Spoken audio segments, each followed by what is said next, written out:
Welcome to my channel. महत्त्वाची सूचना. या व्हिडिओमधील सर्व माहिती केवळ शैक्षणिक उद्देशानं दिलेली आहे. ही कोणत्याही प्रकारची गुंतवणूक सल्ला नाही. गुंतवणूक करण्यापूर्वी कृपया स्वतःचा अभ्यास करा किंवा आपल्या आर्थिक सल्लागाराचा सल्ला घ्या. या व्हिडिओतील माहितीवर आधारित घेतलेल्या कोणत्याही निर्णयासाठी आम्ही जबाबदार राहणार नाही. धन्यवाद. एखाद्या कंपनीने आपली उत्पादने समजा 40% जास्त विकली, तर साधारणपणे आपली अपेक्षा काय असते की त्यांचा नफाही साधारण त्याच पटीत म्हणजे 40% वाढेल, राईट? अगदी साधी गणिती पद्धत तर हीच सांगते.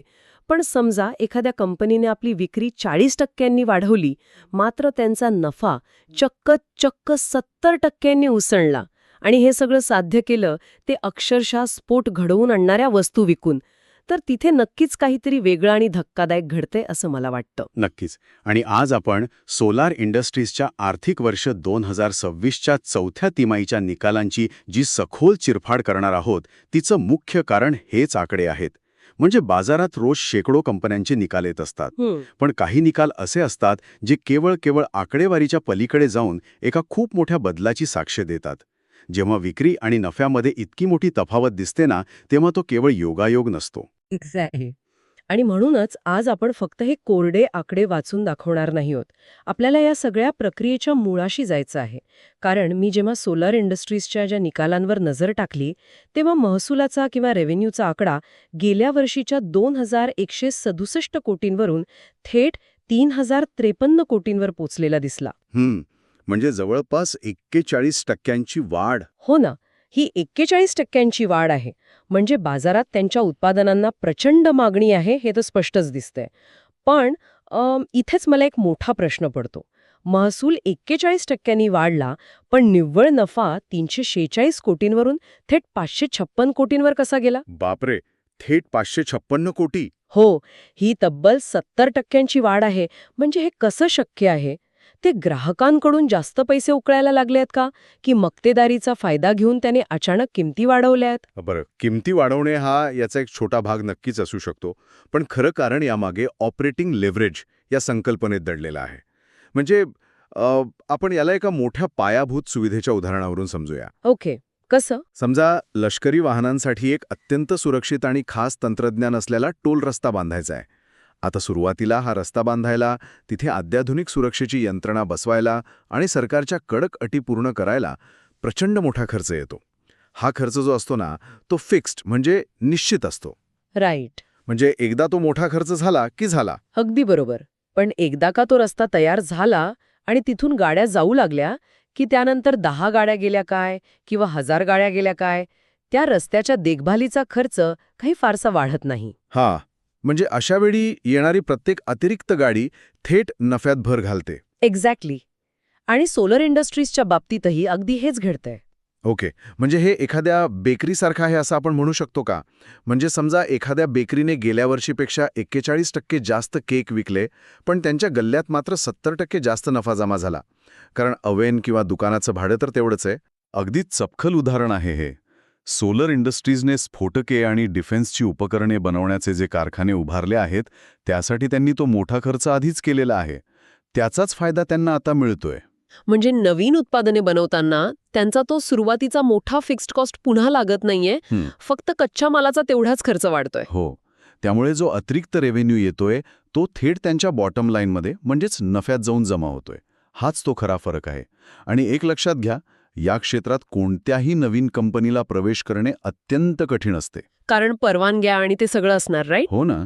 औद्योगिक स्फोटके किंवा संरक्षण क्षेत्रासाठी लागणारी उपकरणे बनवणे हे एखादा साबण किंवा बिस्किट बनवण्यासारखं थोडीच आहे. इथे तुम्हाला सरकारचे शेकडो परवानग्या लागतात, सुरक्षेचे अत्यंत कडक निकष पाळावे लागतात, आणि तंत्रज्ञान निर्दोष असावे लागते. नक्कीच. या सगळ्या प्रक्रियेत अनेक वर्ष जातात, त्यामुळे इथे स्पर्धा खूपच मर्यादित असते. सोलर इंडस्ट्रीजने ही सुरुवातीची अत्यंत कठीण पायरी कधीच ओलांडली आहे, आणि आता जेव्हा मागणी वाढली आहे तेव्हा ते या क्षमतेचा पुरेपूर वापर करत आहेत. आणि या सगळ्याचा थेट परिणाम त्यांच्या EPS म्हणजेच अर्निंग्ज पर शेअरवरही स्पष्ट दिसतोय. मी बघत होते, त्यांचा EPS 35 रुपयांवरून थेट 60 रुपयांच्या आसपास पोचला आहे. ही भागधारकांसाठी खूप मोठी गोष्ट आहे. हो ना, कारण अनेकदा काय होतं की कंपनीचा नफा वाढलेला दिसतो, पण त्यांनी बाजारात नवीन शेअर्स आणून तो नफा डायल्यूट केलेला असतो, म्हणजे विरघळवलेला असतो. पण इथे मात्र वाढीची गुणवत्ता अतिशय उत्तम आहे. प्रत्येक शेअरमागे मिळणारा परतावा खऱ्या अर्थाने वाढला आहे. आणि मी म्हणेन की EPS मधील ही गुणवत्ता आणखी एका महत्त्वाच्या कारणामुळे सुधारली आहे, आणि ते कारण म्हणजे त्यांचं प्रॉडक्ट मिक्स. प्रॉडक्ट मिक्स म्हणजे ते आता काही वेगळं विकतायत का? तसं नाही, पण कंपनी आता फक्त साधी स्फोटके विकत नाही आहे. त्यांनी आपला मोर्चा जाणीवपूर्वक उच्च मार्जिन असलेल्या म्हणजे हाय मार्जिन उत्पादनांकडे वळवला आहे. जेव्हा आपण डिफेन्स आणि इंडस्ट्रीयल एक्सप्लोजिव्हजबद्दल बोलतो ना, तेव्हा तिथे ग्राहकाला केवळ स्वस्त उत्पादन नको असतं. त्यांना क्वालिटी हवी असते. हो, त्याला सुरक्षेची आणि अचूकतेची 100% हमी हवी असते, आणि या हमीसाठी तो ग्राहक जास्त किंमत मोजायला तयार असतो. आणि इथेच आपण त्यांच्या EBITच्या आकड्यांकडे वळायला हवे असं मला वाटतंय. कारण रेव्हेन्यू 41% वाढलाय, पण EBIT 54% वाढून 826 कोटींवर गेलाय. पण मला इथे एक वेगळीच शंका येतेय. कोणती? हे जे मार्जिन वाढलंय ते फक्त संरक्षण क्षेत्रातील सध्याच्या एका तात्पुरत्या तेजीमुळे तर नाही ना? म्हणजे डिफेन्स ऑर्डर्स मिळतात हे खरंय, पण तिथे सरकारच सर्वात मोठा खरेदीदार असतो आणि सरकार सहसा कंपन्यांना असा भरमसाठ नफा कमवू देत नाही. मग इथे 54% मार्जिन कसे टिकून आहे? हे फक्त एक तात्पुरतं चित्र असू शकते का? हा खूप चांगला मुद्दा आहे. हा धोका नेहमीच असतो. पण आपण जर व्यवस्थापनाच्या कॉमेंट्रीकडे लक्ष दिले तर एक वेगळंच चित्र समोर येते. त्यांनी अतिशय स्पष्ट केले आहे की त्यांची एक्झिक्युशन म्हणजेच प्रत्यक्ष अंमलबजावणीची क्षमता कमालीची सुधारली आहे. एक्झिक्युशन म्हणजे काम पूर्ण करण्याचा वेग. हो, डिफेन्स कॉन्ट्रॅक्ट्स मिळणे ही एक गोष्ट झाली, पण ते कॉन्ट्रॅक्ट वेळेत, ठरलेल्या बजेटमध्ये आणि 0 चुकांसह पूर्ण करणे ही दुसरी आणि सर्वात महत्त्वाची गोष्ट असते. सोलार इंडस्ट्रीजने आपल्या उत्पादन प्रक्रियेतील त्रुटी खूप कमी केल्या आहेत. ओके. जेव्हा तुम्ही एखादी मोठी ऑर्डर वेळेच्या आधी किंवा अत्यंत कार्यक्षमतेने पूर्ण करता, तेव्हा तुमचा खर्च वाचतो आणि तेच तुमचे मार्जिन बनते. म्हणजे सरकार त्यांना जास्त पैसे देत नाहीये, तर ते स्वतःचा खर्च कमी करून जास्त नफा खिशात घालत आहेत. राईट, म्हणजे त्यांच्याकडे किंमत ठरवण्याची ताकद, ज्याला आपण प्राइसिंग पॉवर म्हणतो, ती सुद्धा आहे आणि त्याच वेळी ते आपल्या खर्चावरही कडी नजर ठेवून आहेत. पण ह्यात अजून एका गोष्टीचा मोठा वाटा असावा असं मला वाटते. देशांतर्गत स्तरावर पायाभूत सुविधा आणि खाणकामात जे मोठे बदल होत आहेत त्याचा हा थेट परिणाम आहे ना? 100%. कारण बघा, रस्ते बांधणे, हिमालयात बोगदे खणणे किंवा देशाची ऊर्जेची गरज भागवण्यासाठी कोळशाच्या खाणीतून जास्तीत जास्त कोळसा काढणे, या सगळ्या गोष्टींसाठी प्रचंड प्रमाणात स्फोटकांची गरज असते. आणि भारतासारख्या विकसनशील देशात हे काम पुढची अनेक दशके चालणार आहे. मी तर सांगेन की पायाभूत सुविधांमधील ही वाढच त्यांच्या व्यवसायाचा सर्वात भक्कम पाया आहे. कारण डिफेन्सच्या ऑर्डर्स कधीकधी मागेपुढे होऊ शकतात, तिथे अनिश्चितता असते. पण कोळशाचे खाणकाम आणि रस्त्यांची कामं ही सतत चालू राहणारी कामे आहेत. आणि जेव्हा या दोन क्षेत्रांची मागणी एकत्र येते ना, तेव्हा सोलर इंडस्ट्रीजसारख्या कंपनीला अक्षरशः दुहेरी इंजिन मिळते. सध्या भारताचे धोरण आयातीवरचे अवलंबित्व कमी करून स्वदेशी उत्पादनांना चालना देण्याचे. संरक्षण क्षेत्रात तर हे प्रखरपणे जाणवते. या बदलत्या धोरणांचा हा सर्वात मोठा फायदा आहे. बापरे, हे सगळं ऐकायला खरंच खूप छान वाटतंय. म्हणजे एक परिपूर्ण वाढीची कथा. पण इथे आपण एका अत्यंत महत्वाच्या आणि मोठ्या धोक्याकडे कदाचित दुर्लक्ष करतोय असं मला वाटतंय. कोणता धोका? व्हॅल्युएशनचा. एक्झॅक्टली. या कंपनीचे आकडे जितके सुंदर आहेत तितकाच त्यांचा शेअर बाजारातील भाव भयानक महाग आहे. म्हणजे मी पाहिलं, या शेअरचा PE रेशो 94च्या आसपास आहे. हो, 94चा PE म्हणजे खूपच जास्त आहे. 94 PE म्हणजे काय? तर गुंतवणूकदार या कंपनीच्या फक्त ₹1 नफ्यासाठी चक्क ₹99 मोजायला तयार आहेत. हे व्हॅल्युएशन तर परफेक्शनसाठी प्राइस इन झालेलं आहे. मला सांगा, 94 PE असताना गुंतवणूकदारांसाठी सुरक्षिततेची कोणतीही पातळी म्हणजे मार्जिन ऑफ सेफ्टी शिल्लक राहते का? जर त्यांच्याकडून पुढच्या तिमाहीत थोडी जरी चूक झाली किंवा एखादी सरकारी ऑर्डर लांबणीवर पडली, तर बाजारात हा पत्त्यांचा बंगला कोसळायला वेळ लागणार नाही. हाच बाजाराचा सर्वात मोठा आणि क्रूर नियम आहे. हो ना. जेव्हा एखादी कंपनी 94च्या PEवर ट्रेड करत असते, तेव्हा शेअर बाजार त्या कंपनीकडून केवळ चांगल्या कामगिरीची अपेक्षा करत नसतो, तर तो त्यांच्याकडून निर्दोष किंवा परफेक्ट कामगिरीची अपेक्षा करत असतो. बाजाराने आधीच अशी गृहीतके बांधली आहेत की पुढची 5 ते 10 वर्ष सोलर इंडस्ट्रीजला ऑर्डर्स मिळतच राहतील, त्यांचे मार्जिन असेच वाढत राहील आणि सरकारची धोरणंही बदलणार नाहीत. पण प्रत्यक्षात व्यवसाय असा एका सरळ रेषेत कधीच चालत नाही ना. कच्च्या मालाच्या किमती, विशेषतः रसायने आणि धातूंच्या किमती जागतिक बाजारात कधी उसळी घेऊ शकतात. आणि जर कच्च्या मालाच्या किमती वाढल्या तर ते लगेच ग्राहकांवर लादू शकतीलच असे नाही, कारण बऱ्याचदा सरकारी कॉन्ट्रॅक्ट्समध्ये किमती आधीच निश्चित केलेल्या असतात, फिक्स्ड प्राइस असते. अगदी बरोबर. अशावेळी त्यांचा वाढलेला खर्च थेट त्यांच्या नफ्याला खाऊन टाकेल आणि ज्या क्षणी नफा थोडासा जरी कमी होईल तेव्हा तो 94चा पीई रेशो 60 किंवा 50 वर यायला वेळ लागणार नाही. बापरे.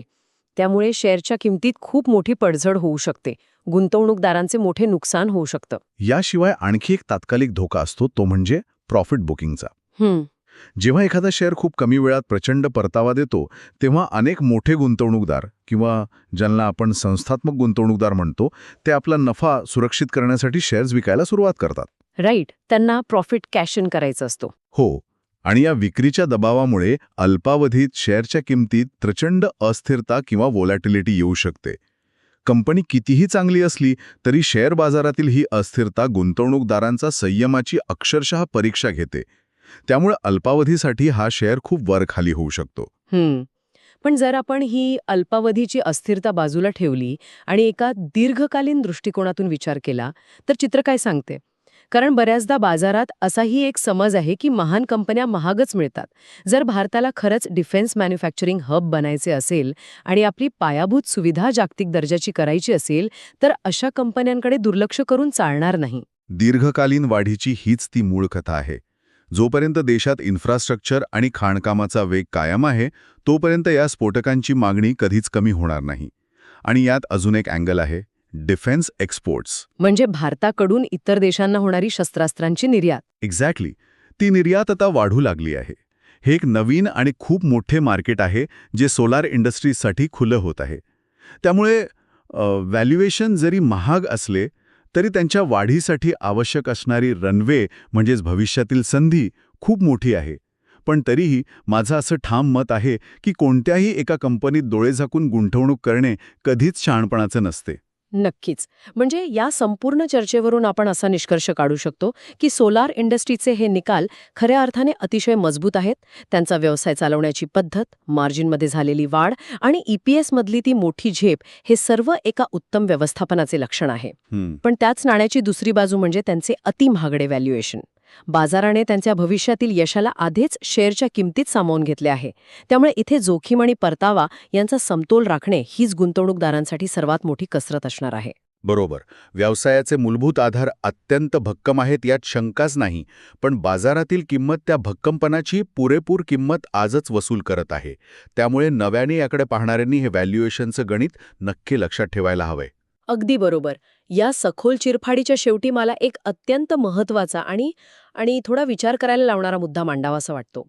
आपण पाहिलं की संरक्षण आणि पायाभूत सुविधा यांसारख्या पूर्णपणे सरकारच्या धोरणांवर आणि सरकारच्या खर्चावर अवलंबून असलेल्या क्षेत्रातील कंपन्या आज बाजाराचे हिरो बनले आहेत. 94चा पीई रेशो मिळवणे हे काही साधे काम नाहीये. पण याचाच अर्थ असा होतो का की सध्याच्या अर्थव्यवस्थेत सरकारी खर्च हाच सर्वात मोठा चालक बनलाय? हा विचार करण्यासारखा मुद्दा आहे. हो ना.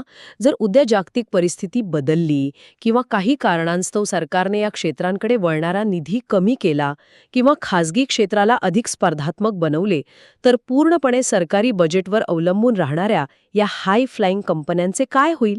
जेव्हा फक्त एका धोरणात्मक निर्णयामुळे नफ्याची गती रातोरात थांबू शकते तेव्हा इतक्या महागड्या व्हॅल्युएशनवर अवलंबून राहणे योग्य आहे का? हा एक असा प्रश्न आहे ज्याचं उत्तर काळच देईल. नक्कीच. आजच्या या विश्लेषणामध्ये आपण इथेच थांबूया.